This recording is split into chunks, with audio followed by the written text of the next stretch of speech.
Okay. Welcome to Kohi Beans, Hello. an anime podcast where we talk about anything that we want as long as it's about anime. I'm Josh, I'm Alina. and this is episode 3. Woo!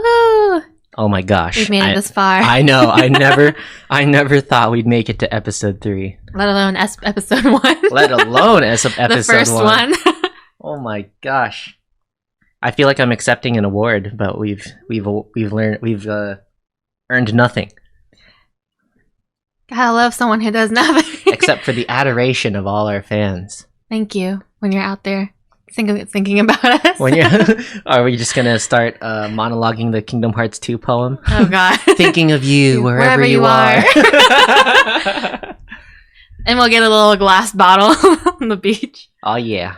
Mm-hmm. All right. All right. Well, episode 3. Oh, and we will probably continue our podcast 2 times a week on Tuesdays and Saturdays. But please keep up with our social media so you can stay informed. And also, warning, we completely spoil some shows, so be warned when we start talking about specific ones. If you're going to watch it or you'd rather, not spoil yourself, please pop away a bit and come back. Yeah, we're not gonna do like a spoiler tag for every show that we talk about, but if you hear the title of an anime and you maybe don't want to hear about it, you should just mute us if you want. I know there's people out there who don't care about spoilers. Like personally, spoilers don't bother me that much, but actually they bother Alina way less. I love spoilers. I will wiki a series I haven't gotten into yet. And sometimes that confuses me, but I love it. I don't mind knowing about what's going to happen. You confuse me. Then what's the point of continuing the story if you know what'll happen? Because it's different, like knowing what's going to happen versus getting there, right? It's the journey versus the destination. All right, I guess that's It's pretty eloquent of you. For Wow. me. Yeah, too many people ask me why I like spoilers, so I have to have a good answer. It is about the journey. Mm-hmm. Yeah, but I don't know if there's something along the path and I wasn't expecting it, and then I like end up having to expect it because I got spoiled. It ruins it. I mean, it's different for everyone. I don't mind. Like, all right, I guess we're just different people. We'll just have to. It's all right. It'll work out. This is how this podcast is gonna work. Yeah, I guess so. Okay, that about does it for the intro. Don't forget social media. And last thing, we're going to be airing on Tuesdays and Saturdays, probably 8 p.m. Yep. Okay, so free talk. Alina wanted to talk about something, so go for it. Yeah, so it's about the end of this current anime season, and we're going into the new season. So I wanted to take a brief look at it and see what possible shows we can get into, what's continuing. So let's take a short look. Boo, what? Boo, new shows, boo. Boo. We barely watched anything this season, actually. This is a rare season where I didn't watch like more than 3. So Well, take a look. there's good reasons for that. Yeah, that's true. There was the pandemic and that cut half of the shows I was watching. So speaking of which, Haikyuu season 4 part 2? Something like that. I think it's season 4 or 5, depending on how you count it, is continuing. So I am very happy to see more of that. Yay. He hasn't seen Haikyuu I'm yet. absolutely invested in Haikyuu and its engaging character. Hinata Short Boy Loud Yell. Yes, he's Looking great. like the Black Clover protagonist, but a little happier. That's kind of... That's... What? How dare you? You'll never not see it. I mean, I've already said that before. They're completely different. I don't know anything about Black Clover. But anyways, Haikyuu, I'm looking forward to that. I'm kind of looking forward to this other series that I know I will be disappointed by. But I watched the first season, so the Mahoka, the Irregular of the Magic High School. It's a light novel series. I read some translations or English versions of it. It's kind of just a Gary Stu series, but it's interesting enough to like keep me interested. I remember I went on the Reddit a long time ago and everyone just called him Jesus in the series, so it is a little boring in that there's no like. All right, read me the summary and I'll tell you if it sounds interesting to me. Okay. This is the Try to say it as like epic as you can. this is the season 2 summary. We'll go with that. All right, season 2. It is October 31st, 2095. The southernmost tip of the Korean peninsula was annihilated due to an unidentified strategic class magic known as Scorched Halloween. This day marks the arrival of a new strategic magician who would shake up the world. Yeah, if you don't really know, it's a kind of sci-fi fantasy style, like modern day, but like intense magic based on science. Yeah, it's a little, you just have to go with it, like believe it works kind of series. You lost me at sad Halloween. Scorched Halloween. Scorched Halloween. Yeah, it's not great, but it's fun enough to watch the action. All right, well, let's see what else is a great. What studio is that? 8-bit? I've never heard of that studio. Yeah, I don't really know. Let's see. Let's take a short look. Slime, of course. Slime did the first season. Oh god, Fruits of Grisaia? No, we're out of here. Close this. Close this. They made Fruits. Get out of here. What else did they make? Evacuate. Yeah, I don't really know. Oh, they did Macross. Oh, F. Never mind. Oh, they did Macross Frontier. Anyways, yeah. Maybe I'll watch it just on like the side. Great Pretender's continuing, and I still haven't watched that, despite everyone telling us to watch it. Any ideas? Any thoughts? I mean, I wouldn't mind watching it, but I'm not in any rush per se. You gotta wait until people stop talking about it. That's because, fair. like, I don't know, it could be hyped up. It could just be hyped up, and there's nothing behind it. You know. But this one, it looks all right. So when when it ends, we'll get to it. All right. And anything? Oh, Higurashi is coming out. Have you? I saw the hype trailer for it. Was it good? The trailer's cool. Okay. Do you know anything about it? Yeah, this guy goes to like a new home, like a hometown, and like people are randomly dying, and they're like, "Oh, why?" And then all I remember from the trailer is like he's like, "You're all hiding from something from me," and then all the girls go yandere. Yeah, I mean the original game. It's a game, right? The original one. I actually don't know as much about this. I read the wiki for it a long ass time ago, and kind of got an answer for it, but I don't remember it anymore. But it seems like a lot of people are excited for it. Hopefully the remake is good, considering it's been a long time since the original game/anime. So I think we should watch it.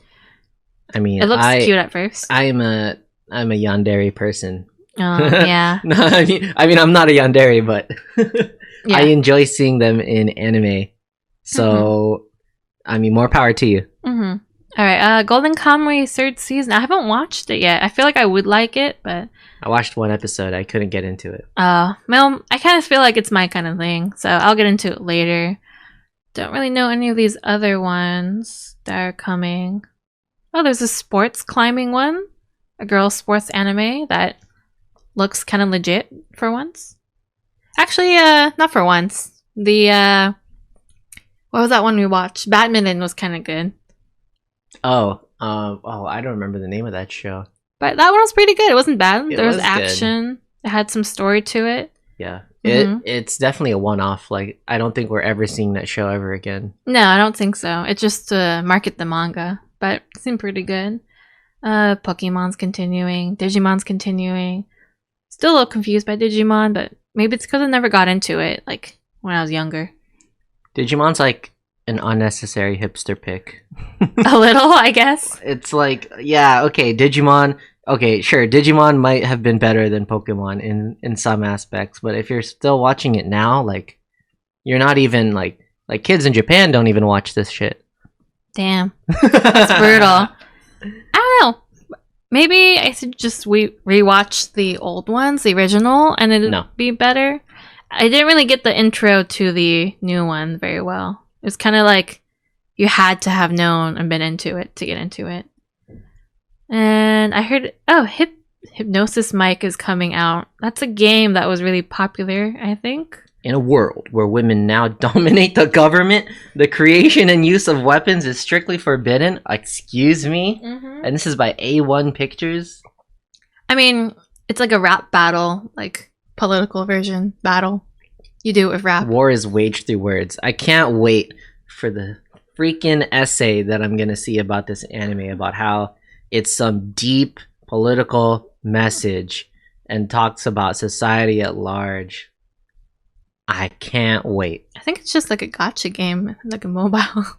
No, I can't wait. I can't wait for people to be like, we'll see. This is amazing. It's about blah, blah, but really it's about blah, blah. Mm-hmm. Yeah. Well, there's another Tales game that's going to come out. This is just like a preview. They have a promo video. Tales of Sea Restoria? It's Crestoria. Crestoria? It's a short animated promo video. It's only 15 minutes. Yeah. But I mean, the previous Tales got an animated series that mixed the two games together. So, maybe I'll get something later. That series wasn't actually too bad. Actually, I mean, it wasn't great, but the animation was alright. I haven't seen this list of anime coming up, but it looks bad. Anyway, there's not. I mean, look, it's Osamatsu. No, we're not I would about that. tell you if something like popped out to me, but no, what's popping out to me right now is this anime Capybara-san. Looks super cute. The Daily Adventures of Capybara. Maybe it's replacing Banania. It looks like Shin-chan. It kind of does. It's for kids. It's on Kinder TV. That's cute though. Kinder TV. Variety program. That's cute. Well, yeah, not too much is popping out for me right now. So Haikyuu is gonna have to carry the season for me. I'm seeing a lot of like repetitive stuff. Yeah, like, you know, high school badasses about to fight in some tournament or something. Look at these. They're right next to each other. Noblesse and Kimi to Boku no Saigo no Senjo Arue wa Sekai ga Hajimaru Seisen. Excuse me. It's also a light novel, although Noblesse is a manhwa. Yeah, so it looks like badass guy is about to enter a big fight with all these other people. Yes, that's what it says. Okay. And he's in high school. Oh, his servant enrolls him in. Oh, yeah, he's in high school. Yep. Secret blah, blah, blah, causing him to wield his mighty power. Cool. Let's read this one. The Empire is a mechanized utopia, the nebulous sovereignty of the nation feared as a land of witches, whose people use paranormal power. Iska has come to be recognized as the greatest military asset of the Emperor at the youngest age in its history. The two meet on the battlefield and become mortal enemies. Prides lock horns, but as they get to know each other as real people, they start to become attracted to each other. Sure enough, the world's tension heightens once more. It's the same. It's like, oh my god, there's an overwhelmingly young and strong person, and there's going to be a large conflict. Yeah, that's kind of most anime. They're literally right next to each other. I mean, it's only on this list. Look at their tags: action, fantasy, school, military, vampire, romance.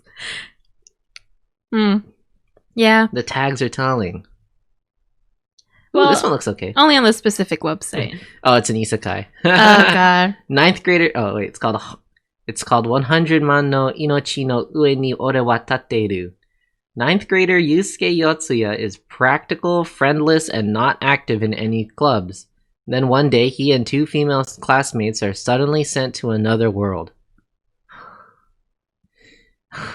Yotsuya is a lone wolf and has always lived his life according to his wants. But how will that work out now that he's supposed to be a hero? Question mark, exclamation point. No. I would say, moving on to overrated anime, isekai is my least favorite genre. Oh boy, you and isekai. I kind of really hate isekai. Sure. Okay, yeah.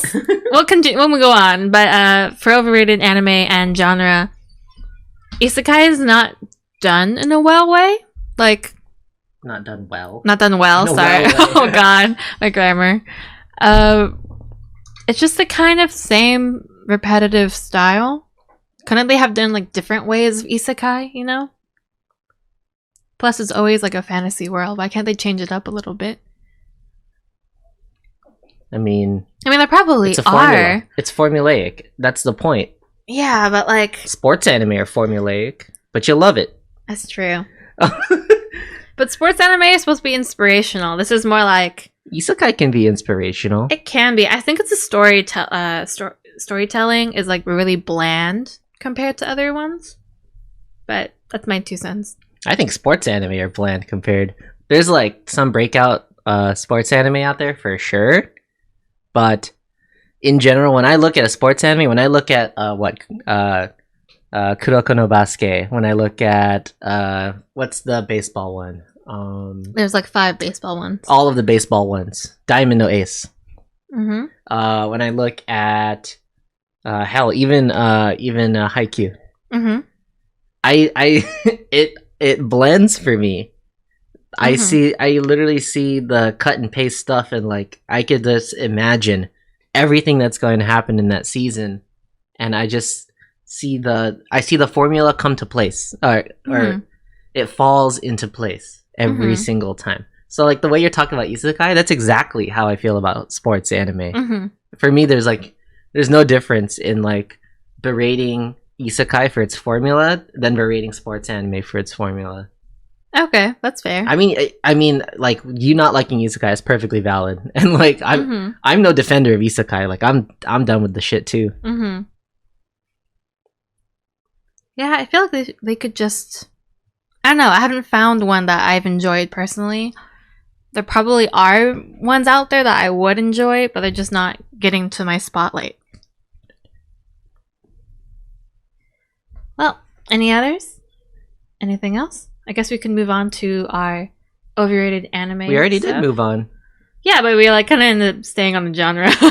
Oh, okay. All right. Well, how about let me ask you, what is on your list of overrated stuff? Overrated stuff. When I first got the question asked, I kind of threw out the obvious answers. Like, I would say My Hero Academia is super overrated. Yeah, I don't get anybody who's following My Hero Academia like religiously at this point.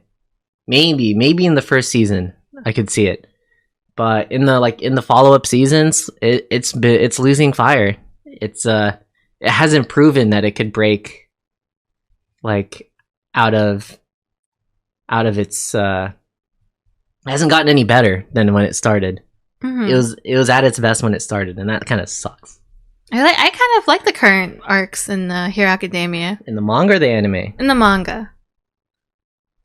Oh. The anime, I think gave the up on the anime manga. isn't too bad. I think they could have focused more on specific scenes, but that's just an anime specific problem.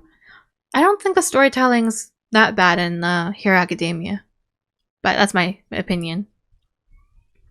Like, I don't think if season 1 was that good, then it's okay to continue being at that level, or like the author is still trying to figure out how to get past that level, right? But why would you say it's overhyped? Why is it overhyped? Yeah, because we're talking about overrated stuff. Yeah, I'm not swept into the episodes. It's especially I think the arc with Overhaul. I don't know why people like that arc. It was boring. Like, okay, before the final fight, sure, the final fight is well animated. It's cool enough. I mean, it's not even one of my favorite fights to watch. But the build up before that, when they're like underground, I was not invested whatsoever. It felt like they wanted to show that like their characters were growing in some way, that they could handle real threats. But I just didn't get that feeling that like, oh man, look how far they've come. They can deal with like real life threats now, and they're like this is like their level up arc. I didn't feel it. Okay, yeah. I felt like their pacing was kind of slow. They could have made it a little faster and felt more urgent. I think that's where like they repeated a lot of stuff. But in general, it followed the manga pretty well, so can't really say it was terrible compared like to anime to manga adaptations. Yeah, but still, for me, pacing was pretty bad. You definitely have a point there. So, yes, it's on my overrated list. But back to like, I tried to skip over these obvious answers. When I thought about this question, I thought about Steins Gate. Mm-hmm. Yeah, don't get me wrong. Like, I played the visual novel. I like Steins Gate. Uh-huh. But there's like certain people out there who think Steins Gate is like a life changer. I haven't played it yet, or I haven't seen the anime either, so I don't know anything. Okay, Like, but why? Why is it? They. Is it like the type of people you meet that like rub you the wrong way, or is it like the series is good but they're like overhyping it? Some reason? The series is solid, but I don't think it's good enough to be like with the likes of like a generation changing anime. Like I've heard it be called. Like, oh man, there's before Steins Gate and there's after. I don't buy that whatsoever. BSG, ASG. Yeah, BSG, one BSG, and then like one ASG. Wait, and then there's a semicolon in between. The in S and between. Yeah. Wait, so is it the anime or the visual novel? Because they're different, right? The visual novel is great. Okay. I'm not talking about the visual novel. I'm talking about the anime. Oh, okay. That's kind of really different. In terms of like being entertaining, I think people forget how like pretty bad the first few episodes of the anime are. It's painfully slow, and it just doesn't pick up. Right. I read the manga a little bit, which is probably completely different. I don't think I got past chapter 2. It hurt me too much to look at. I was like, man, it's kind of cringy. It hurts. So I dropped it. Okay. Yeah. Yeah. I think it appeals to the generation like right before us in terms of people who watch anime. Right before, like older, before or like us, yeah. Okay. Before us, people. It maybe I'm just in the wrong generation that for Steins Gate, but the whole thing about Akihabara and like cat girls and scientists and CERN, it just doesn't. It's good, but it doesn't stick for me perfectly. It's not as great as they say it is. And full disclaimer, I played the full visual novel, people. I'm not a hater. I like the story, but the anime is an entirely different beast. Oh, so so the anime isn't a good adaptation of the game, kind of. I would say so. I mean, that's pretty common to. You can't put everything from a game or like a book into an anime series. So yeah, I know, but also like it's important to note that the anime is in third person, but the visual novel is in first person. Oh, so it's kind of a big difference. I mean, it's not like you're in first person the whole game, but it feels way more intimate, and like the show does want you to it's hoping that you buy that this guy's relationships are really deep. So it like the anime doesn't help with being in third person. Right.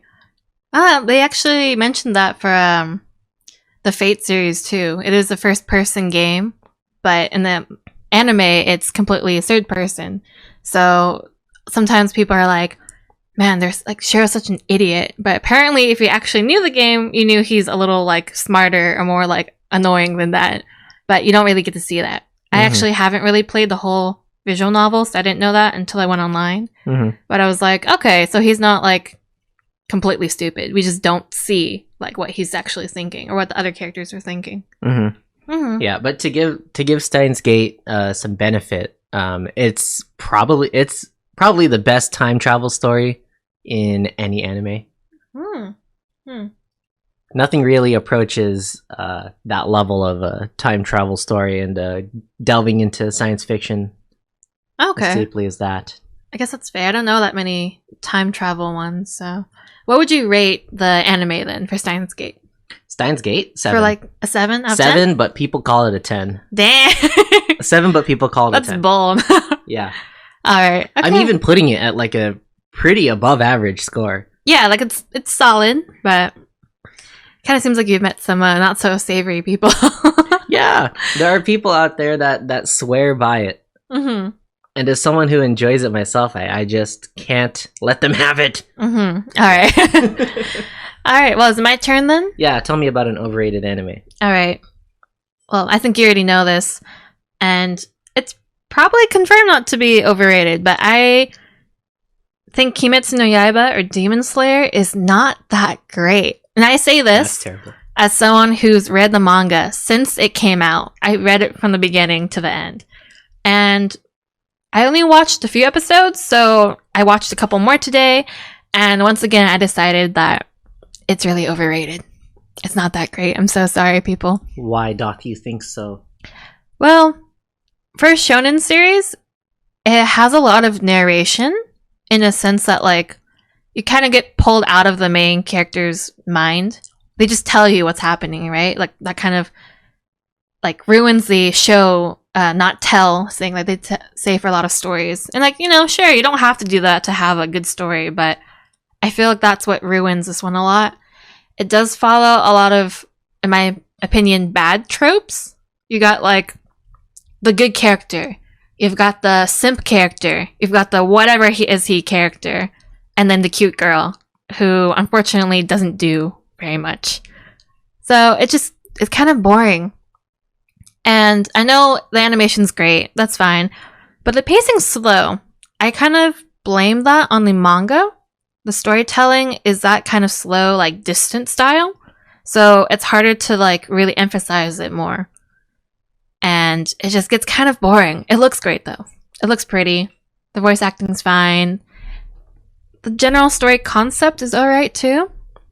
But I'm just tired of it not, like, going up to standards. And I'm not counting the fact that the author had to rush the ending of the series for personal reasons. Like, that's fine. It ended okay. Like, a little rushed, but whatever. But throughout the whole series, some part of it disappoints me a lot. And have you read it? You haven't, right? No, I don't know anything about this series, so for me it's automatically overrated because I don't even like, I haven't paid attention to it at all. Oh, okay. But you watched the fight scenes, right? I watched one fight scene where he uses like the water sword or something. He does that like every fight scene. Yeah. I mean, it looked sick. I liked it, and then we watched the first episode together. Mm-hmm. But I knew early on I was not going to keep going. Yeah, I watched up to episode like 4 or 5 today. It's really slow, kind of boring. I don't know if it's pacing or like the adaptation. It's really the animation that carries it really far. So, do you think it's cut and paste? I think it's slightly above cut and paste like levels. If cut and paste was like a 5, this is like a 6.5 or 7 maybe. But it kind of follows a very generic, like, black and white style. And, you know, it's a little dry. Also, it follows a lot of gender tropes. Like, none of the female characters really do much, and that's just kind of disappointing. That's rough. For, like, a series about action, and you'd be like, yeah. But they do have cool character designs. I will say that. I really like the girls' designs. Tanjiro looks cool. But it has a kind of cut and paste with slightly better storytelling. So, yeah. I would rate it maybe a 6 out of 10. A 6 out of 10. Or 6.5. But bold. Definitely not past 7. How could one be so controversial yet so bold? I mean, it's true. For me, Kimetsu is for the young bloods out there. For those people that are just starting. It's like their Naruto. It's like their Naruto. That's fine. You can have your Naruto. I recognize that my Naruto is trash. Mm-hmm. That's too bad. Yeah. Wait, did you say Naruto is trash? Yeah, Naruto is trash. Some of it. Not all of it, though. Maybe I'm biased for nostalgic reasons, too, though. Alright, give me another one. I mean, I'm definitely the biased one for nostalgic reasons. I'm also biased. I have a 4th Hokage robe. Yeah, you didn't see my friends and I did, like, Naruto cosplay for Halloween when we were kids? I was in college. Alright, well, whatever. I was graduating. I was a closet and weeb for most of the time. I wore a Hokage robe. Alright, you're just cringy. That's different. I'm a true fan. Alright, well, let me hit you with another one. Give me another overrated series. Another overrated series. One Punch Man. Mm-hmm. Yeah. Yeah, I agree, but, like, tell me why. What can I say that probably hasn't been said by anyone who watched the 2nd season? Mm-hmm. It's actually, we haven't seen it. I did. You did? Yeah. I thought we watched like 2 or 3 together. Oh, that counted. I thought. Oh, okay. I think that means we finished it. We finished the whole season. Yeah. Oh my god, we finished the whole season if we watched several episodes. Okay, but what about season 1? Season 1, it's a cool story. It's a cool concept. It lives and dies by its concept. Yeah. Which is fine. Mm-hmm. You know, there's plenty of successful like media that can do that. Mm-hmm. But there are people that see that concept and watch the show and just are enveloped by it. Just excusing all the kind of poor story, kind of like good. I mean, good world building. I'll give it that. I like the world that it fleshes out with the like the Hero Association. And like the top ranking people and all that. For me, that's pretty cool. I always wanted to learn more about the other people in the world. But the big problem is there's I feel like they lost steam in their character because the concept itself is like it's like made to fail. He can't lose. But they keep talking about the number one hero who's so strong that, like, you know, even the one that he meets that's supposed to be godly is like, he's above me. Yeah. But I don't know if we've seen him yet. That's still not enough. No, that's still not enough. Mm-hmm. If you go watching the next episode knowing that he's going to win and you're just waiting to see how he's going to win, then you're just watching like a hero show for kids. You're watching like Power Rangers. Damn. You know, don't they lose? Do they not lose in Power Rangers? Yeah, exactly. All right. Mm-hmm. Power Rangers wins a point over One Punch Man in that one wow. instance. That's kind of brutal. Although there are some Power Ranger fans out there. It's literally referencing that with like it's like enemy of the week kind of style where he fights like a giant lobster or something or blah blah blah. Right, like aliens and stuff like that. Big alien. What do you think about the fact that they might be the same universe as Mob Psycho? That's cool. Mm-hmm. It's a little different. Like they never talk about it, but you can kind of see it overlapping because it's the same writer, right? Mm-hmm. Mm-hmm. Mm-hmm. I guess it's fair. Yeah, I didn't really think it was.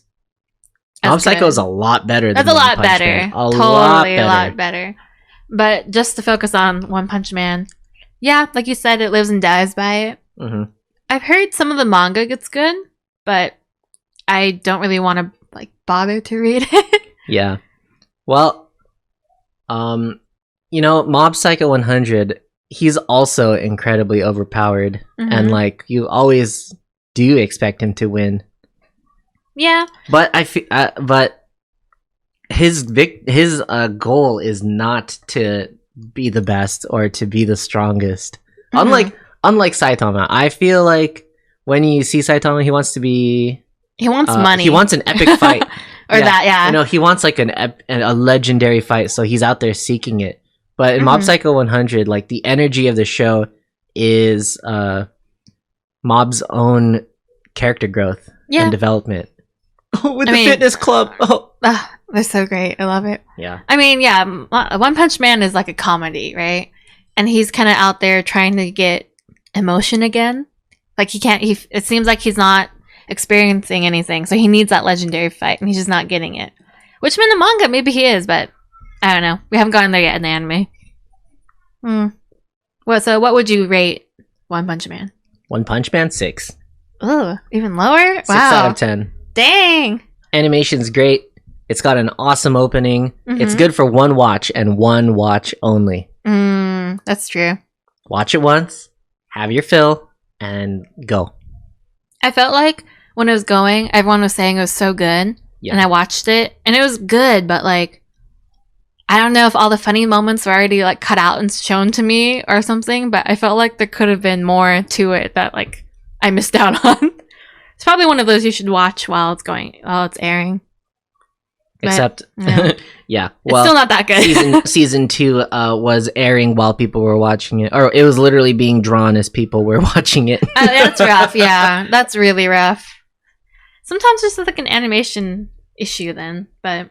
And it took forever. It lost like that really big boost in popularity. Ooh, yeah. Like there were already like 2 anime expos where people were Saitama before the next one. It's too many. 2's too many. Then you're out of the loop. Damn. You know? Then it was like what, FGO? Everyone's in FGO characters. Yeah, that's at that point. Yeah. See that. You can it's like the stock market. You can see the rise in fall. Yeah, based on cosplays at Anime Expo. So like Saitama's he got a huge how boost. many years I saw Hitalia cosplay at Fanime. It's easy. That's why. It's easy, but also like even later when the hype was over, I still saw a lot of it.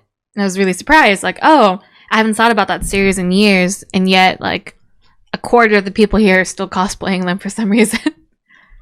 It is easy and fun, though. I did meet a lot of friends in that one. All right, I'll agree with your 6. All right, your turn.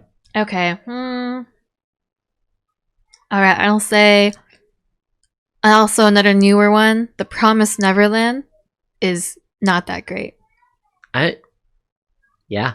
I mean, we both read the manga when it was kind of fresh. Yeah. Yeah. When it came out, continued with it. Like less than 50 chapters, maybe. Even less, possibly 20. Like, I read it almost when it started. Like I read maybe it was like 10 chapters in, and I started. I think it was already up to like 30 or 40 chapters, and then I started, and it was sick. Yeah, one of the best. That was really good. Starts to manga ever. A good start, but after that, it just kind of starts like flattening out. Unfortunately, I think a lot of people can agree with this one. It just kind of loses steam, or like goes past like the original idea for it, and they weren't. I don't know if they weren't sure what to do with it, or they couldn't portray it the way they wanted to. Like there were time skips. They did not need to do time skips like so big, and it didn't show us anything that the characters learned in that time. Yeah, the characters are really static in The Promised Neverland. Yeah. Emma's the same from the beginning to the end. And everyone else is like, that's what I really admire about her. Damn, glasses push? Yeah, glasses push. Oh my god, she's always the same and infallible. She's the best. And then they're looking at themselves like, I haven't changed either. I'm still as pragmatic and an asshole as usual. Damn! It's true! But there's some good scenes that I enjoyed in the series. Focusing on other characters, not Emma. That's true. Emma is a little plain by herself. And I think past the first initial challenge of escaping their prison, their home, it really just doesn't really work the same way. Like, the world got too large. They couldn't figure out how to do it.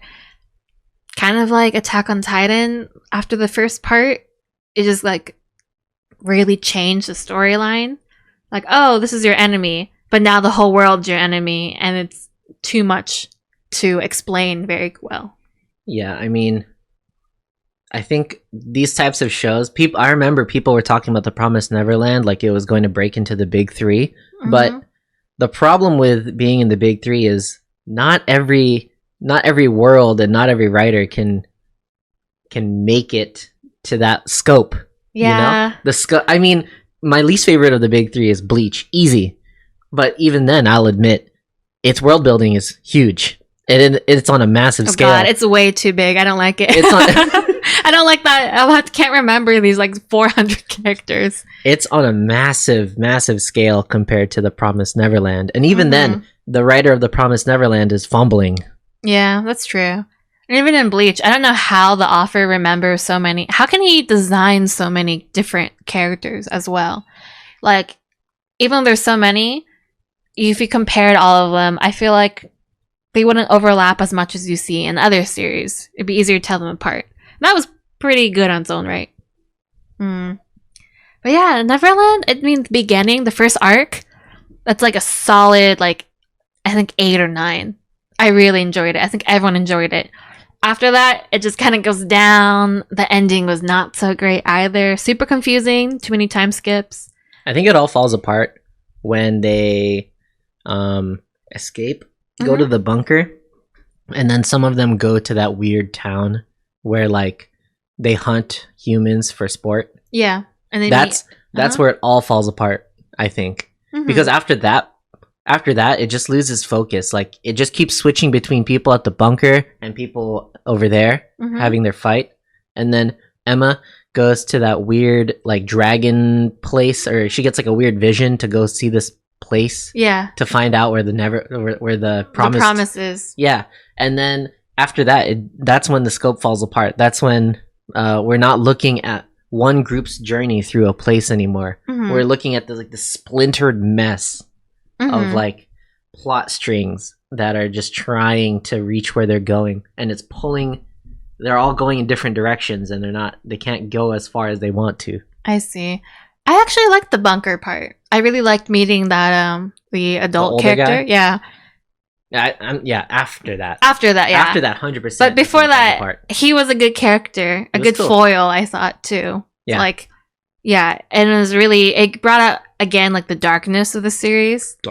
Darkness, the edginess, a kind of edginess, but like in their world, the realism, and that was interesting because it went against Emma, who was a little too bright, and she kind of just carries that too long, I think. But she's a protagonist. She's going to pick herself back up. And sometimes that was a little too unfortunate. Yeah, I don't know. The later half, like a 5? A 5? Yeah. Definitely. Past bunker, like a 5, maybe. Definitely overrated. This goes even beyond the anime. Like, we never finished the anime. Yeah. The anime started well enough, and it looks good enough. I actually think it looks quite a lot like the manga. Really? I think the manga is really well drawn in the first arc. And I wasn't sure if they could capture that in anime as well. But it's good, yeah. Yeah. Like the scene where Sister Crone shows up. I know exactly. Super intense in the manga. I think they did okay in the anime, yeah. But like in the manga, the art style of it like stands out a little more. Yeah, just a pinch. Yeah. But yeah, that one will be a 6. What did we say? If it's like 8 in the beginning, but then like after that, it's like a 4 or 5. Yeah, I mean, who even knows if they're going to continue the anime? That's true. I thought they confirmed season 2. I think they confirmed a season 2, but with the pandemic, we're not so sure about anything anymore. Yeah, that's too bad. All right. Do you have any more? ReZero. Oh, okay. I actually don't know anything about it except like the guy wants a girl, but everyone loves like the other maid girl, and yeah. Anything else to it? It's like an isekai that promises to be a twist, and then it just doesn't twist. That sucks. Yeah. Is a twist that doesn't twist? It's like this guy dies and he ends up in a new world, and every time he dies, he starts the day over. That's like the first part. So it's like Groundhog Day? It's like Groundhog Day. Okay. Except for some reason, like, he just starts simping. Wow. Like, it just becomes about chasing girls. Like, if I'm gonna keep dying, I might as well go after a girl. Yeah, I really liked the show when it wasn't about girls. I liked it when he was like, "Oh my god, what the hell is happening?" Like I have to walk around and figure stuff out. Kirito. Yeah, like when they started introducing like the maids and shit, I was done. I was like, what happened to the cool part where this guy's trying to figure out a single day and how to do it perfectly? Please just have continued doing that. Just give me more. But the show just took, I think, a very drastic turn into a different kind of show. Where it's another one of those, like, I'm a nice guy shows where all I have to do is be a nice guy and every girl that I meet will fall in love with me. Damn. And then I get to choose. But he chooses wrong, right? Not wrong. Isn't it like but I like Olivia or something is a meme? Yeah. There's the memes, but I'm not even trying to approach the memes. I'm just trying to say that I don't like it. No, or I stopped liking it. It sounds like something. Would I like it? No. Okay, yeah. No, God, no. Yeah, I don't think I would like it. But it sucks. I mean, the selling point is like the main girls, right? I saw them everywhere. Yeah. There are memes everywhere. The problem is, like, people are going to tell you that the show is so much deeper than that. Yeah. They're like, oh no, you didn't get to the part that's incredibly deep and meaningful. Yeah, but for me, it's just flat. And not anybody, but people, people who say that the show is more than just like making up waifus, that's probably not true. Aren't there only like 3 girls? No. Oh, there's a lot? Yeah. Oh, I've never heard. I mean, it's not that there's a lot, but it just becomes the main focus of the show. Simping. Yeah. When in reality, does he keep dying while he simps? I don't know. Okay. I stopped. And then that show got super duper big, and then all the cosplayers did it, and now it's in that weird space where some people really like it, and most of the world has moved on. Right. Yeah. Because there was like a season 2. Wasn't there an OVA this season? There was like a second season. Oh, the whole second season. Okay. Damn. Yeah. Not that I would have given it a chance. So is this one like a 2? A 1? 3-0? Yeah. What would you give it? We need to have like a little chart right here. I dropped it. Like, damn, in all fairness, I dropped it after about 8 episodes. Maybe 9. I would say my experience was a 6. Oh, okay. So it's right. It's actually not as devastating. Like, I'm not trying to be a hater. I'm just trying to like explain why I dropped the show. Yeah, not that I completely hate it or like detest. But that's the reason why. And I think it's anime filth. No. That'd be me. Yeah. No, I'm not trying to like take my glove off and slap someone with it. I just didn't like the show myself. Okay, that's fair. Yeah. I guess I won't pick it up then. Heck no. But the cute anime waifus and the body pillows. All right, any last thoughts? There's one more I wanted to touch upon, but I think it's agreed on that it's not so good. But I wanted to mention like why I got into it was Darling in the Franxx. I don't like most trigger shows, unfortunately. They look great, of course. I'm triggered. Wow, very nice. End episode. Mic drop. All right, but for this one, I didn't watch it for a while, but then I got into it around, I think, episode 12 or 13. They called it like a legendary episode or something, but it had a good moment, so I watched it. It was good. Then I went back to episode 1, and then it sucked so badly. With like, also Trigger has that issue with aliens. I don't get what it is with them and aliens, but like, you know, they always go with it. But I was looking into it, like, why was it so good and then so bad? And it turns out that there's several different writers for Darling in the Franxx, and it's almost a different one every episode. So that's why one specific episode will tank, and then next one will be so good. The main one they talk about when they say who's the main writer and director is the guy who only does episode 1. he doesn't do other ones past that, it looks like. Instead, they focus between several different ones. So there was a really good episode or two that I liked. I think they said it was like evens or odds. And it was the one that I watched to get into the series. But when you go between the series, like, as you watch it, you can really tell the quality drops a lot. And there's some, like, retcons. Like, I was like, oh man, this character grew so much in this episode. That's actually really good. And then it goes backwards in the next episode. And you're like, oh man. So, I think this series was only popular because it was one, trigger. And two, it has a... Has a waifu. It has a waifu. I was about to say like a devil girl, but yeah, a waifu. And that's what carried it. But yeah, I would give it like also a 5. A solid 5, yeah. I actually don't know many people who, like, frankly, watch the show. Or at least I've never seen someone defend it or talk about it at length. Mm-hmm. Just people who talk about the girl. I don't remember her name. What's her name? Oh, 02.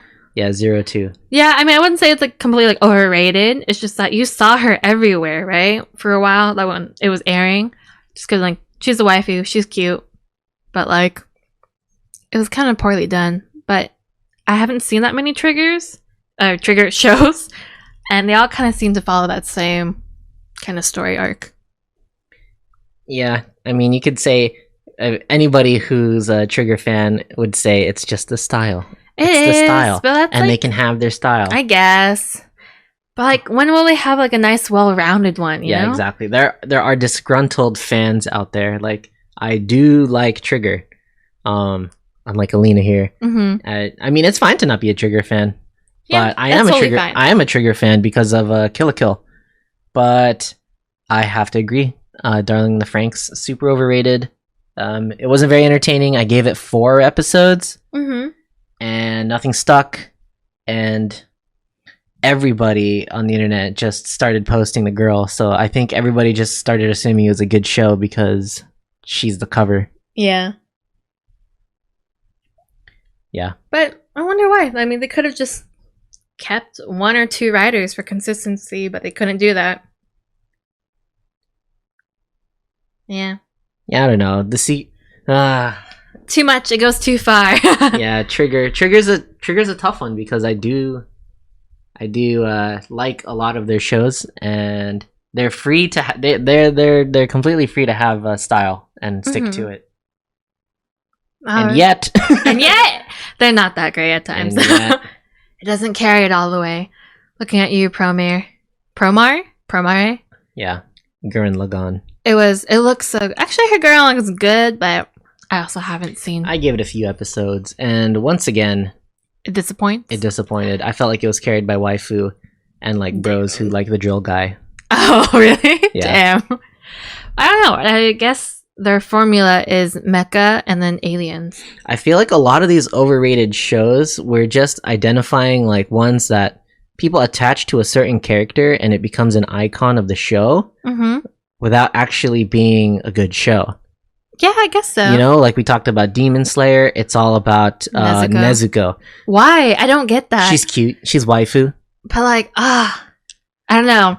Like, she's good as a character, I guess, but like she doesn't do anything. So I was like, why do people like her? One Punch Man, Saitama, he's funny. People like his little shtick about being invincible. Not a very good show in total. What else? Darling in the Franxx. That's true. 02. So it was like The Promised Neverland is a bit out there in terms of different. Yeah. But maybe so the problem is maybe sticking everything onto one mascot kind of. I mean, not saying that's like the same, like if you do that it's bad. But for these, like, I guess they're the ones that annoy me the most. I think it's more of a societal thing. It's not really like anyone's conscious choice. Yeah. It's just like people attach to what they think is what other people assume is cool. You know, and then it just snowballs from there. Oh, I'm seeing a lot of this character, so people must think it's cool, so therefore it must be a good anime. Yeah, I guess it's pretty fair. Yeah. It just becomes, you know, it's like the celebrity phenomenon.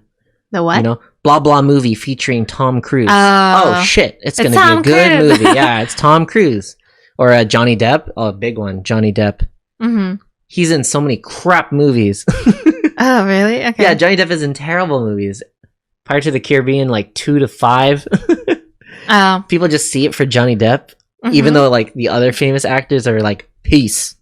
Oh, dang. Yeah, Okay. they're not like in it. Johnny Depp's still in there carrying the team. That's rough. Yeah. What else? He was in, what's another Johnny Depp movie that's not that good? You're asking me, a person who doesn't watch movies. Yeah. Well, Edward Scissorhands was good. But like the celebrity phenomenon. It's definitely a celebrity phenomenon with these waifu girls and characters that people like, or characters that are really easy to identify. Like they just become this icon, and then people replace the show with the icon. Right. It's kind of like simulacrum. Yeah, it's not even like just anime. Like I would think about that for like Nier as well.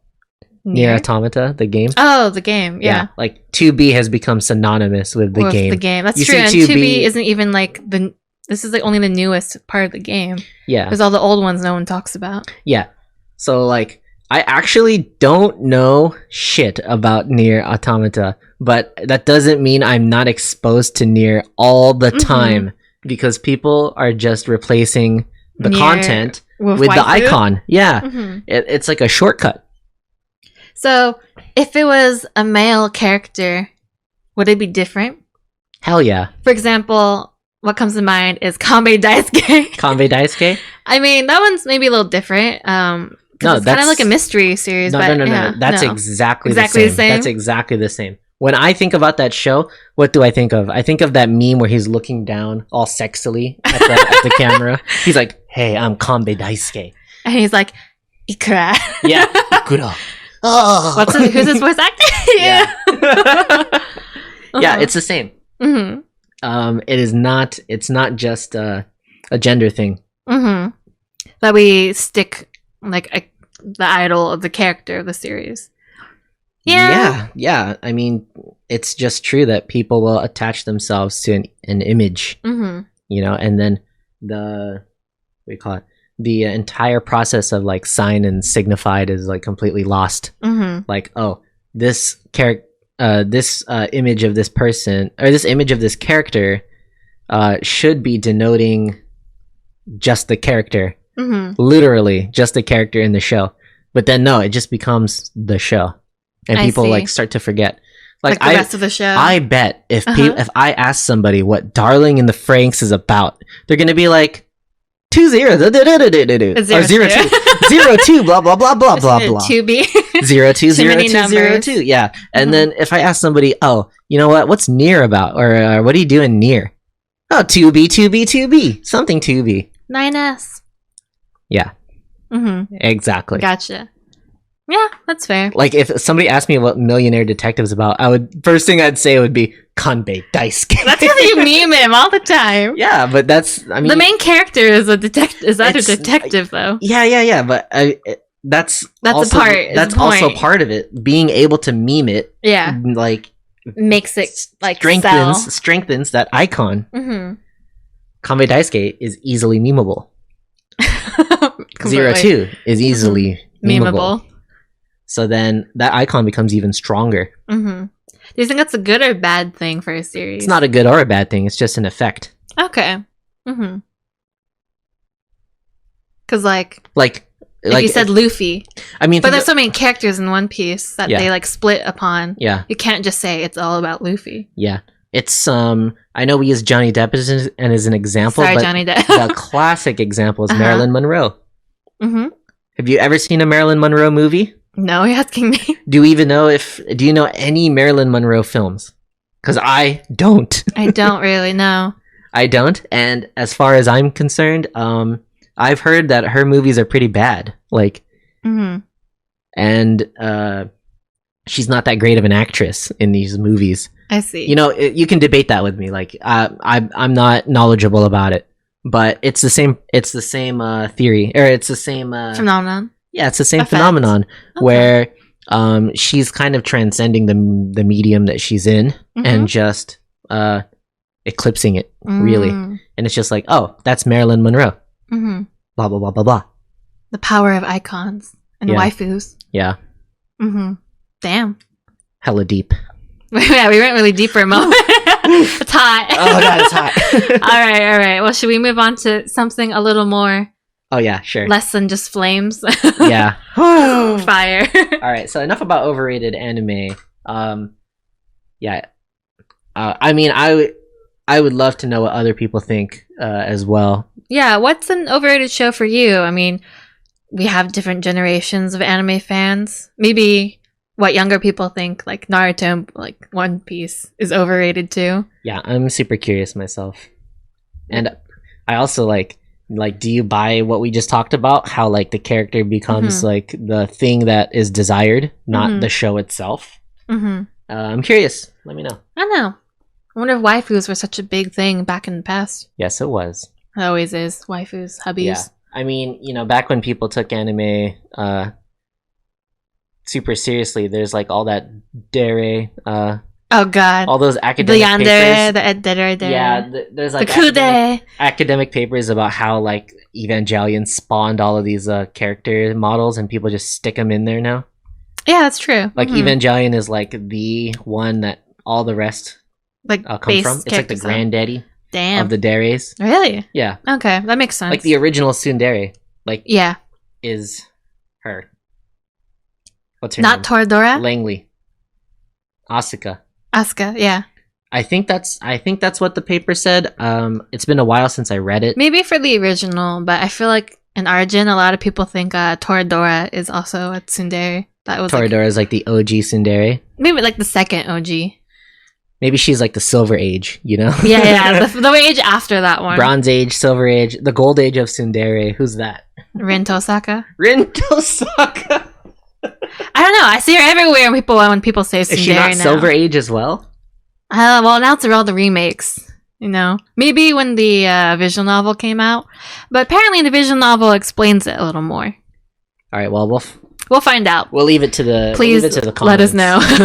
Who's the golden age of tsundere? The current tsundere. Yeah. Tsundere queen of the year. Who's tsundere queen? Ew. All right. Let's go to emotional scenes. Okay. Yeah. Subtopic.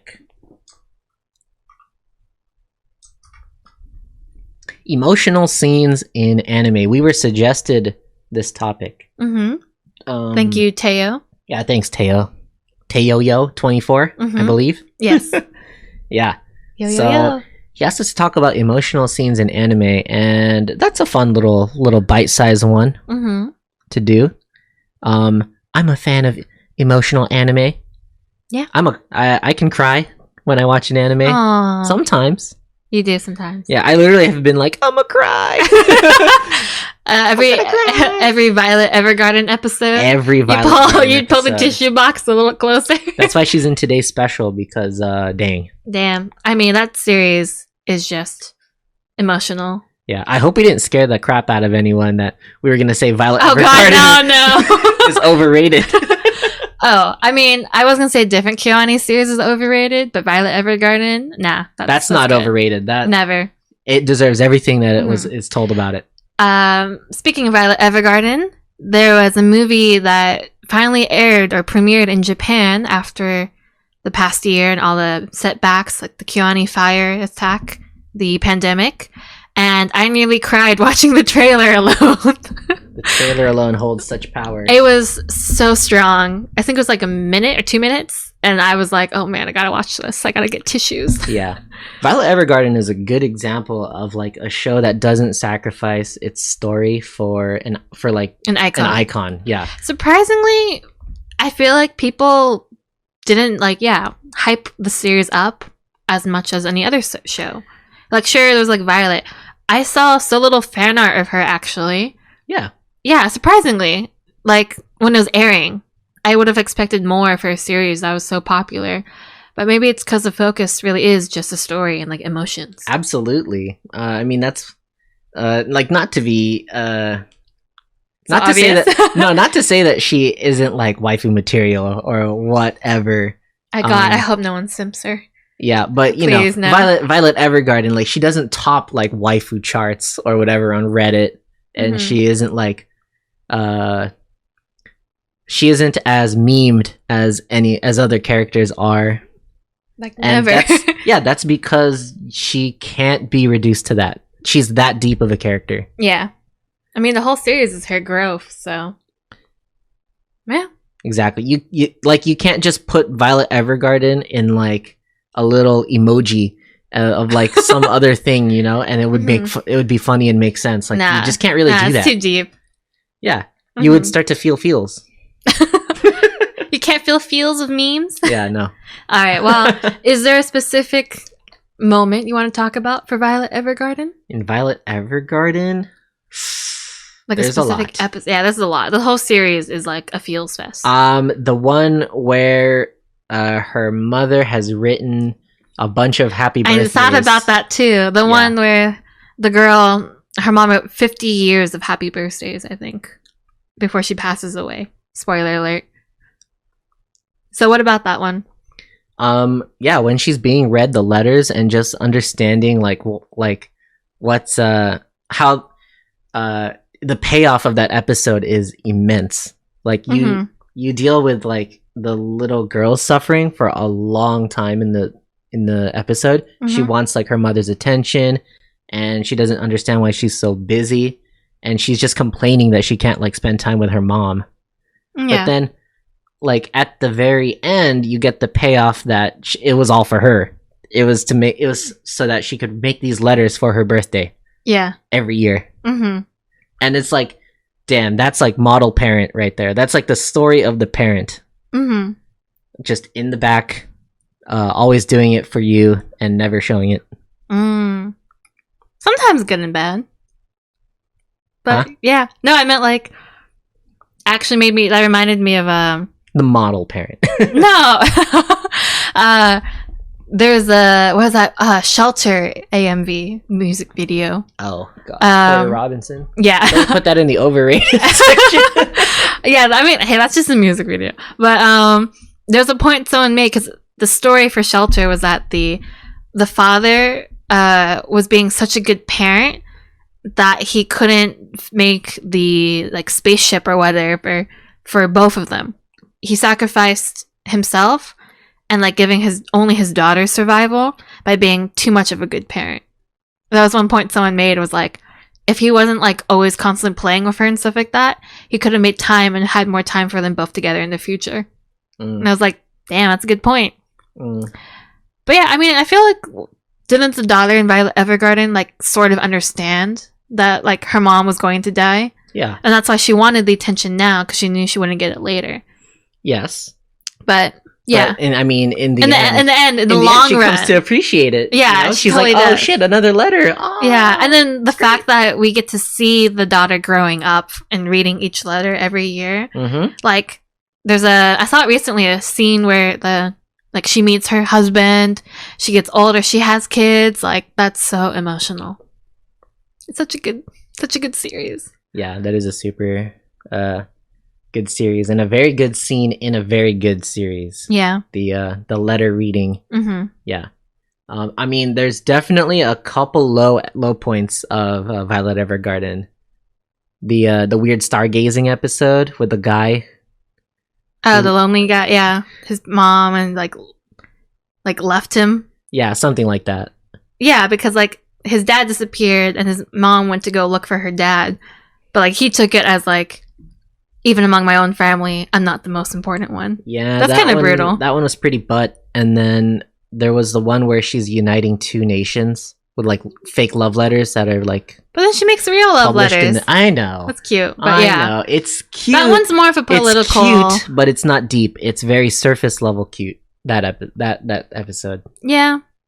But that was like when it started becoming more like her understanding of what would really reach people. True. Because I think that's like one of the earlier ones, and she starts reaching out to the other kingdom and figures out a way to make it more like authentic. Yeah. Personally, there's like, compared to the letter writing episode, there's no build up and then payoff in that one. That's true. I like the the writing one where he's stuck on a play or something. Yeah. Yeah, that one's really, really good. And that's the one of the scene where she runs on the water, right? Yes. Well, she jumps into She water. jumps into the water or something. And that's where the Keone beautiful animation comes into play. Yeah. Oh, and then another good one is when her coworker goes to her hometown and she pretends to be like a city girl or something. Or she pretends to be like this big shot. She always does, though. They all know that. Yeah. I like that one. That one hit home with me. You really liked her character design, too. I loved her character design. Yeah, no, I liked her design as well. Yeah. She's spunky. I thought it was a good way of getting her Violet to grow as well because, like, she listened to them, like, her friend, her coworker didn't want this, but she still did it and realized in the end that, like, maybe it wasn't that great. Like an intermediary between the family and, like, her. Maybe not quite as deep, but it's really showing her understanding of things. So that was a good one. Yeah, there's too many in this series. Yeah, like all of Violet Evergarden. Yeah, but I am really looking forward to the movie now and crying while watching it. Yeah, no, it's a really good cliffhanger trailer. I recommend it. All right. You want to give another one for you? Yeah. From your end? Well, kind of also Keone. If you know Kyokai no Kanata or like Beyond the Boundary, the movie has a really good scene. But this is like in a negative emotional one, I guess. I mean, it doesn't mean that it has to be like a good one, right? Emotional. So, kind of the spoil part of the movie, when the main character, Kuriyama, she forgot everything, that the whole build-up of the season. And she's really frustrated as a character trying to understand herself and what everyone else is doing. Supposedly, like, that's good for her. Of course, from everyone else's perspective, it's good. For her, she doesn't understand anything. So she's missing out on a lot of stuff. And I think they did a really good job at portraying the emotions in the beginning of the movie. You watched it? What did you think? Yeah, the amnesia? Yeah.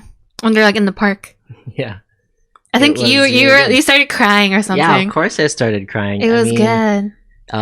It started playing with a level of emotion I didn't really expect from the series. But that series is full of surprises. Like, at one point you think it's just going to be talking and then they have an epic fight. And then at some point you're like, oh, this is like a comedy. And then some really, really sad stuff happens. Or you think it's all going to be really emotional from then on. And then someone cracks a random joke about Twitter. And it flows so great. Smoothly. I don't know how they did that. That's one of the light novel series that actually works really well. I don't think I've really seen another one that's done the same thing. Yeah, it's quite good. And in terms of emotion, the movie's a powerhouse. Yeah, it carries a lot of feels. Especially when she's floating around or whatever, and she's like, oh, this is the last time, blah, blah, blah, senpai. I can't remember. There's a lot of times where she's floating around and like half dying and like going to die. Yeah, but they do it really well in that series too. So props to Keone. Yeah, I really like any media that does kind of memory stories or deals with amnesia or different like two different like memories that don't line up for two people. Love it. So that scene hit a soft spot. Yeah, no, that's a good way of saying it. Kind of like miscommunication, or just like two different emotions, feels, different perspectives, just meeting each other. Yeah. All right, let me hit you with one, or you hit me with one. What's a good emotional moment? You've never seen it, but Kaiba. That's the first one I thought of. If anybody's watched Kaiba, you've got to talk about the Chronicle episode. If you're talking about emotional scenes, oh man, this is just like my talk with Violet Evergarden in terms of payoff, where you hang on to like this kind of underlying sadness, and then at the very end it turns it up to 11, and it's like, oh man, now it's extra super duper sad. Cry. Yeah. So Kaiba is about like a futuristic society in space where they've figured out how to make bodies like modular, where you can turn your brain and personality into a memory chip and put it into a new body. Or vice versa, you can switch your minds and get new bodies, or you can switch minds and get a new body. Blah, blah, blah.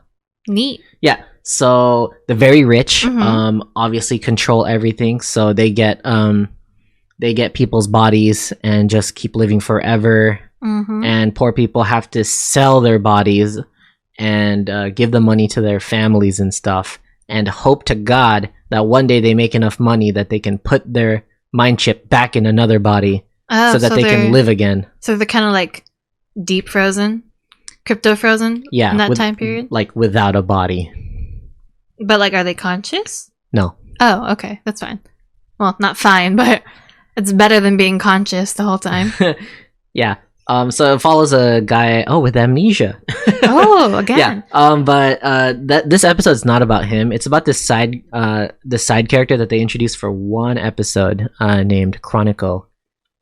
And Chronicle is like a little girl who like sells stuff around her town. Mm-hmm. And she's just in general really nice girl. Mm-hmm. In term, like everybody else in the world is like kind of mean or self-centered. She's like the first one that's like helping the protagonist and like is almost completely selfless. Mm. Yeah. And she has a family that's really not doing well. Like they're really poor. Mm-hmm. So she opens up to the protagonist that she has to sell her body very soon. Mm. Yeah.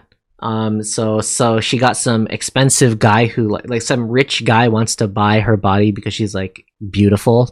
Mm-hmm. I guess. I see. So he wants to like be youthful and beautiful. Yeah, let's go with that. Oh. Yeah. Okay. So, yeah, there's a lot of like sexual undertones in the show. Oh. Like okay. there's obviously like, oh, we're just buying bodies to have sex. Yeah. And yada yada.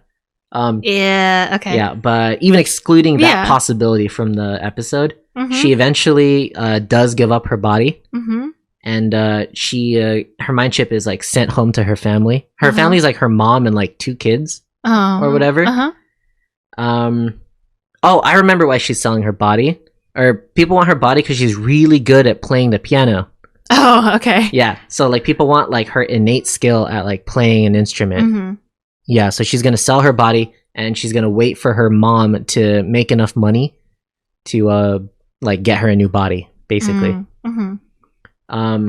But what happens is the main character like he sees her body and mind chip go to the guy who's buying it.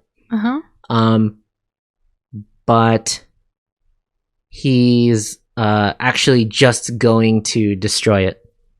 Oh. He's like, oh, it's not as great as I thought, so let me just get rid of it. Mm-hmm. Yeah. So the protagonist takes the body for the rest of the show.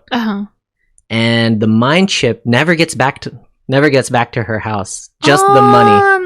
No. Just the money. Yeah. And then at the very end, her mom comes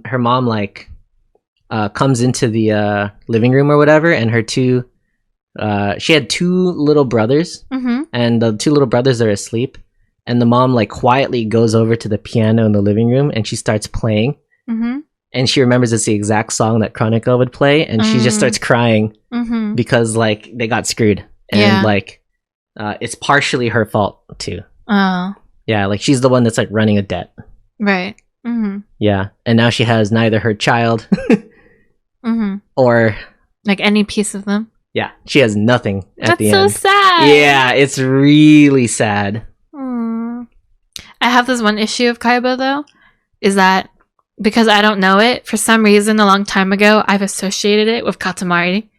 And when I think of Kaiba, I think of the Katamari characters. Oh, God. Like the little round, like cylindrical ones. So when you're like, Kaiba, and I'm like, yeah, those like little giant rolly thingies. Yeah, those characters. It's different, right? Bruh. Okay. Just making sure. Bruh. I mean, it could still be emotional, even with those character designs, you know? But damn. Yeah, that episode is probably the strongest hit in terms of the anime's emotional spikes. There's another one actually later on. Damn. Yeah, all right. But we don't have to get into that. That's a pretty deep series. If there's if there's a part you have to watch up to really like feel like you should watch the rest of the show, it's episode 3. Was that not episode like later? The one I talked about with the character. Episode 3. No, that one is? Yeah. With the piano girl? Yeah. Oh, okay. I thought it'd be like episode 10 or something. Because I think the main character needs to hide. Oh, okay. So he has to like get a new body somewhere so that people can't find him as easily. Okay. Damn, that's an intense series. It's really intense. It tackles a lot of issues. I'll have to watch it later, but now I'm kind of scared to watch it. I don't want to feel so sad. Right. Okay. Do you have any other emotional scenes you can think of? Definitely not as strong. I don't really have that many, actually. I guess my last one will be actually it's from Free season 2. I know you don't like Free.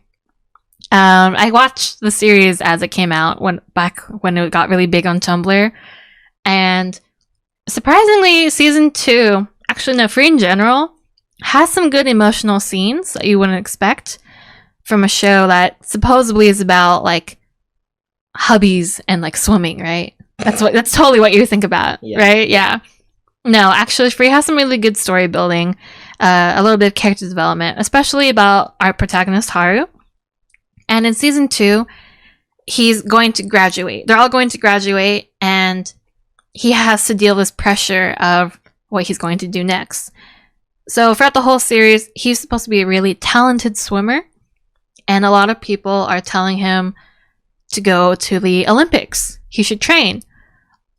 But at the same time, he's starting to lose that feeling of like fun or like friendship and things. And that's what really carried him through season 1. Like why he swims is for friendship and fun. And there's this scene, actually, it really bothered me a lot when I watched it back then, because at that time I was graduating high school and in college trying to figure out stuff and feeling that pressure. And he has this nightmare in this one episode that's kind of, I think it's deep, not deep, but it really changed the feelings. What do you say? The feelings, the theme, like the emotions of the show with that specific moment where he has his nightmare of feeling the pressure of drowning. And he's like, always said, oh, he's a swimmer. He's like a dolphin. He goes through the water. And he's drowning this moment. And I thought that was a very good representation. And like, definitely not like the best emotional scene. But for a series like that, it was pretty good. Dang. Yeah, no, you would never watch past 2 episodes of Free. I can't, but he couldn't. I believe you. There are nuggets in there. Yeah, there's some good moments. I mean, the rest of it is like memeable. Yeah, but it's fun. Make us free. In a splash. I mean, that's such a good ending, though. Except for when it's like, right when there's a dramatic moment in the anime, and you cut to the ending, and it's like, yeah. Splash free, and you're like, wait, what happened to the dramatic ending? Yeah, we don't talk about season 3 of Free, though. Or is that 4? I don't talk about any season of Free. I know you don't. Unfortunately. Sports anime. Anyways. What can I say? Alright, well, give me 1 or 2 more. Alright, last one. Okay. Something big and juicy? I could go with... Tears? I could go sobbing? with a classic, or I could go with one that's also not as talked about. Which one do you prefer? Just go with the classic. Classic? We can talk about the other ones some other time. Okay, One Piece. Alright. One Piece, I would say it's pretty good at handling emotional scenes, especially given that it's a like shonen. I like how we both got like a little shonen. Yeah, it's a given that it's a shonen, it does have its emotional pieces. I can visualize the crying, sobbing faces of One Piece so easily for some reason. Yeah, right. It happens pretty often. Because they feel stuff and they change. Damn. Except after the time skip, then they never change. except for Sanji. Did he change? A little bit. I don't know. He changed negatively a little bit. It got kind of weird for a moment. Oh, you mean I meant after Big Whole Cake. Okay, after that. He got a little deeper more as a character. But, that's true. We got more backstory. The, But there was a period of time when I was like, I like to pre-time skip more than the after time skip. I think the peak of One Piece emotionality is what's it called? When Ennie's lobby. Ennie's lobby. When Robin is being held, and the Straw Hats make it to a smaller tower, and they're looking up and they're saying, "Tell us what you want," because for like the last like 20-30 episodes, they had felt like Robin betrayed them or like didn't want to be part of them anymore. When in reality, she was lying. And the crew kind of got clued in on that. So they went after her. And finally, like, Robin's like, "Stop following me." And then Luffy says, like, "Tell me what you really want." And then Robin finally thinks about it. She thinks about her past. We get her... backstory. Yeah, we get her backstory. Finally. Yeah. With the big giant Saul. Jaguar D. Saul. And he tells her, like, find friends who will appreciate you. And she finally decides, screw it. I don't care if we're gonna fight the rest of the world. I want to live. Yeah, she screams it out. And then the Straw Hats are like, yeah, let's get it. And then they burn the world flag down. Or was that slightly before? No, I think that was after. Yeah, so basically they declare war on the world for their friend. Yeah. Yeah, and just like feeling Robin's value to the crew, and it's just the juiciest moment of One Piece. Yeah, I definitely feel something every time I watch it. Yeah, it's a good scene. I think it's also good for her too, to like, you know, like most of her character going up to that was like this backstabbing, cold-hearted bitch that like doesn't get anything. Yeah, you know, and then we really get to like know her more as the series goes on. Yeah, it definitely rounds her out. Yeah, a little less, a little more to her. Yeah. Sadly, after that, she's kind of chilling. Yeah, she kind of becomes like this slight like background comedy like moment. Like in the manga, she gets these sync bubbles, and it's always like really silly stuff that you wouldn't expect. But yeah, unfortunately, that's one issue of One Piece. They don't really continue it too long. It's like they get like an arc. And it doesn't always grow past that arc. Yeah, she just becomes like a stable character after that. She's like, I'm done. And then... I'm a fully rounded person now. Yeah. I'm good. I'm perfect. She's like, she's just checking her watch. Like, let me know when you're when you're done with your monologue. I'm here in the background. Yeah, she doesn't get much anymore. It's too bad. And she lost her cool tan. I think it's fine. Oh yeah, she did lose the cool tan. You keep talking about that cool cowboy tan. That's because they were in this desert. And the bangs. Like, she has a really big forehead. It's One Piece. They all have that. Yeah, but it just got bigger over time. It could just be the anime. Nah, she should have a tan again. I know. But they did mention the part about the snow country makes your skin pale or whatever.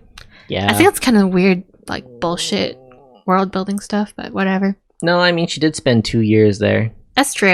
We did meet her in the desert. So, like, you would be more tan. Sun cancer? Skin cancer? Well, anyways.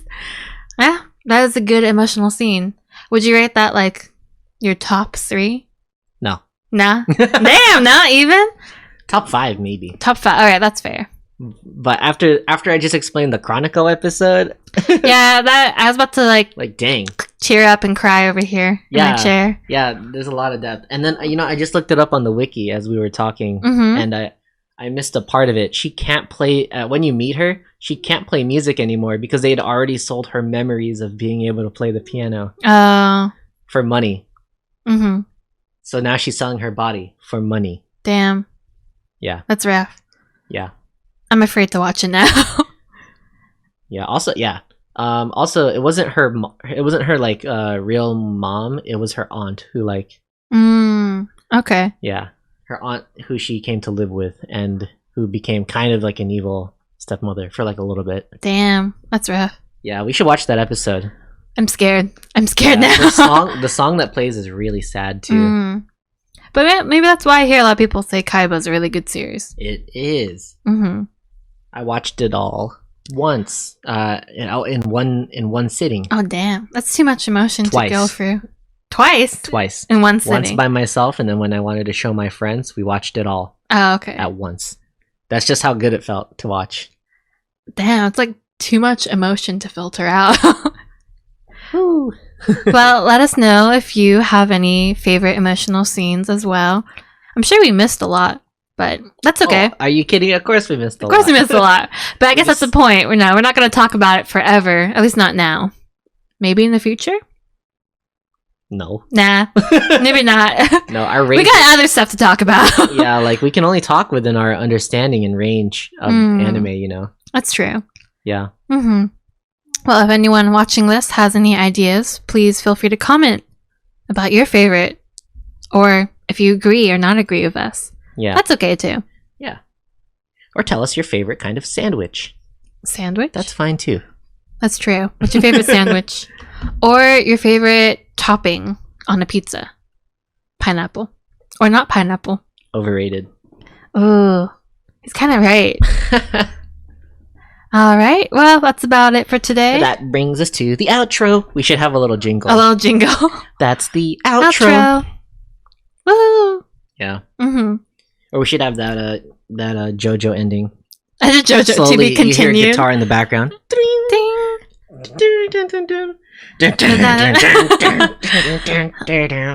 You'll have to learn guitar. No, I'm not learning guitar.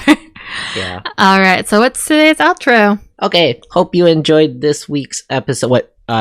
This Tuesday's episode. Our next episode will be Saturday. This Saturday at 8 p.m. Mm-hmm.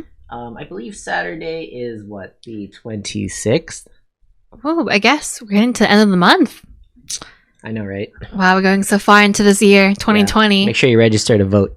Yeah, don't forget to vote, everyone. If you're in the U.S., I guess. And your own country, please do. Yep. Eat the rich. Anyways. All right. So our social media.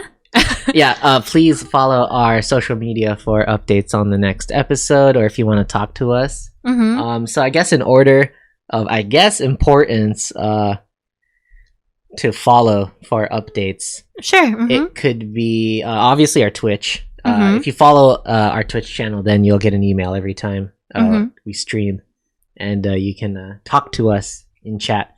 And eventually, we might move our chat to followers only, so like there is an incentive to follow us. Mm-hmm.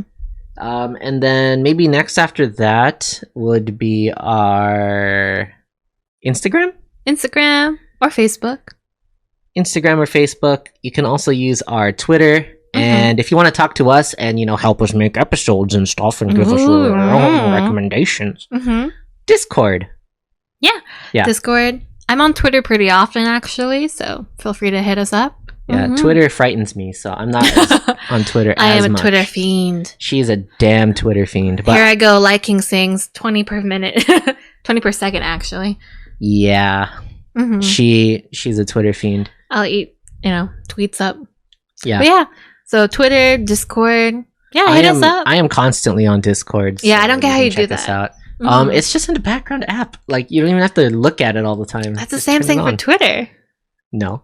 All right. Well, do you prefer Twitter or Discord? Let us know in the comments below. What? Okay, see you Saturday. See you Saturday. Okay, bye.